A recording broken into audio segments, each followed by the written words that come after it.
শুধু দর্শক, আমরা দেখতে পাচ্ছি ঢাকা থেকে তারা ত্রাণ সামগ্রী নিয়ে এই রাত্রে রওনা হবেন বন্যা দুর্গত এলাকায় বানভাসী মানুষদের পাশে। এবং এই বানভাসী মানুষদের পাশে তারা যাওয়ার জন্য আজকে সারাদিন ধরে তারা আমরা দেখেছি তারা এখানে প্যাকেট করেছে এবং ট্রাকে তাদের মাল সামানা উঠাচ্ছে। আমি দেখতে পাচ্ছি রীতিমতো ট্রাকে তারা এই মাল এখন উঠাচ্ছে এবং এই বন্যা দুর্গত এলাকায় তারা যাবে। আমরা দেখতে পাচ্ছি ট্রাকে মাল লোড দেওয়া হচ্ছে এবং ভিতরে আমরা দেখতে পাচ্ছি তাদের প্যাকেটজাত করা যেসব ত্রাণ সামগ্রী নিয়ে যাচ্ছেন। আমরা এখন তাদের কাছে জিজ্ঞাসা করব এই প্যাকেটের ভিতরে ওনারা কী ধরনের খাদ্য খাবার দিচ্ছেন বা ত্রাণ সামগ্রী পাঠাচ্ছেন।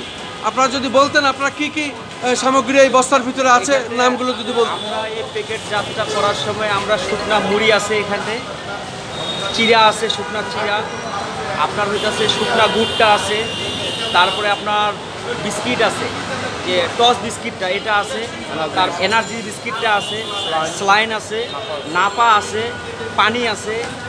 এই সমস্ত জিনিসপত্র দিয়ে আমাদের মূলত প্যাক সিস্টেমটা করা। আর আমরা এই চেষ্টা করছি যে আমাদের সাধ্যের মধ্যে যতটুকু সম্ভব আমরা মানসম্মতভাবে এই প্যাকেটগুলো করার চেষ্টা করছি। আর সব কিছু বলার ইচ্ছা, আমরা প্রতি প্যাকেটে আমাদের এখান থেকে কস্টিং আমরা হিসাব করে দেখছি যে আমাদের কাছে 500 টাকা করে আপনার প্রতি প্যাকেটে খরচ হয়েছে। এবং হচ্ছে আমরা এই খরচটা এটা করছি, এই প্যাকেটগুলো তো আমরা তো একবারে সব কিছু নিয়ে যেতে পারতেছি না।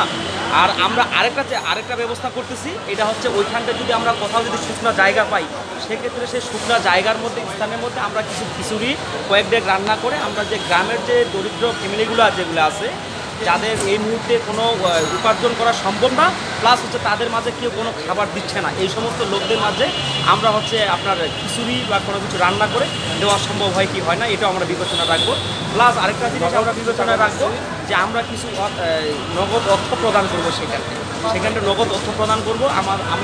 আমরা চিন্তাভাবনা করে দেখছি যে বৃদ্ধ যে মহিলাগুলো আছে সেই সমস্ত মহিলাদের জন্য আমরা কিছু নগদ অর্থ প্রদান করব। এই জন্য নগদ অর্থটা প্রদান করব, এই মুহূর্তে বন্যা দুর্গত এলাকার মধ্যে এই মুহূর্তে বয়স্ক লোকেরা সবথেকে বেশি নির্যাতিত হয় এবং তাদেরকে দেখার মতো তেমন কেউ থাকে না। হয়তোবা এমনও পরিবার আছে যে পরিবার নিজেকে নিয়ে ইয়ানফসি ছেলে মাকে দেখতেছে না, মা ছেলেকে দেখতেছে না, এমন অনেক কিছুই আমরা দেখছি এর আগে। এটার জন্যই আমরা হচ্ছে বৃদ্ধ পরিবারটা, বৃদ্ধ যে মহিলাগুলো আছে, বৃদ্ধ যে বয়স্ক লোকগুলো আছে তাদের জন্য আমরা কিছু নগদ অর্থ প্রদান করবো, সব কিছু করে আল্লাহর নিয়ামতে। এটাই আমাদের অনেক ধন্যবাদ। শুধু দর্শক শুনতে পারলেন, তারা সঙ্গে নগদ অর্থ নিয়ে যাচ্ছেন।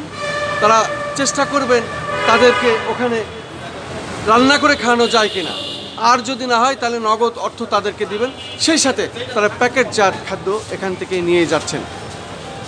শুনলেন তাদের যে চিন্তা, তাদের যে ভাবনা, বন্যার্তদের পাশে কিভাবে দাঁড়াইতে হয়, কি করতে হয়, কি করা উচিত, এমনই একটা নমুনা ওনারা তুলে ধরলেন।